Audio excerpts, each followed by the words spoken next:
Hello there, welcome to the economic data that will drive the markets on Wednesday the 20th of April. We start in Japan for the March trade balance. Now exports are expected to come in at minus 6.9% and imports at 16.2%. That's minus for both of those numbers. Now the Japanese yen will be in focus after climbing to a near 18-month high against the US dollar this week.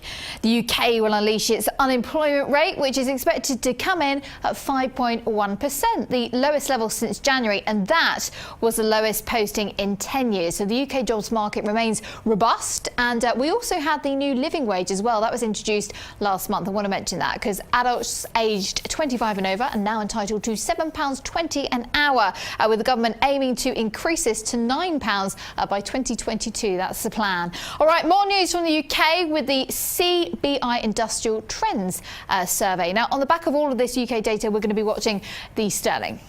US data starts with Mortgage Bankers Association applications. Now, then more from the US housing market as well. We've got existing home sales, which are expected to come in at plus 3.5%. And this follows a drop in February, which was taken as a sign that demand for housing could be cooling amid rising prices and low inventory. But despite the fall, February sales were still 2.2% higher than February a year ago. And that momentum, as you can see, it's set to continue as we move further into 2016. And finally, we're watching the price of oil as we always do, but it's because we've got the US EIA crude oil inventories number to come out for us. And this follows the lack of any sort of deal at the weekend in Doha between the oil majors.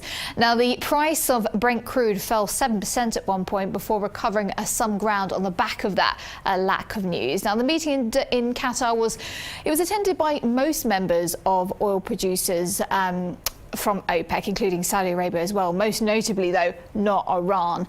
So it's all about that meeting and the fact that we didn't have anything coming out of it, so we are going to be watching oil tomorrow. But that is indeed the economic data that we are going to be watching for Wednesday. Be sure to watch out for the corporate data report as well if you haven't already done so. Goodbye, see you tomorrow.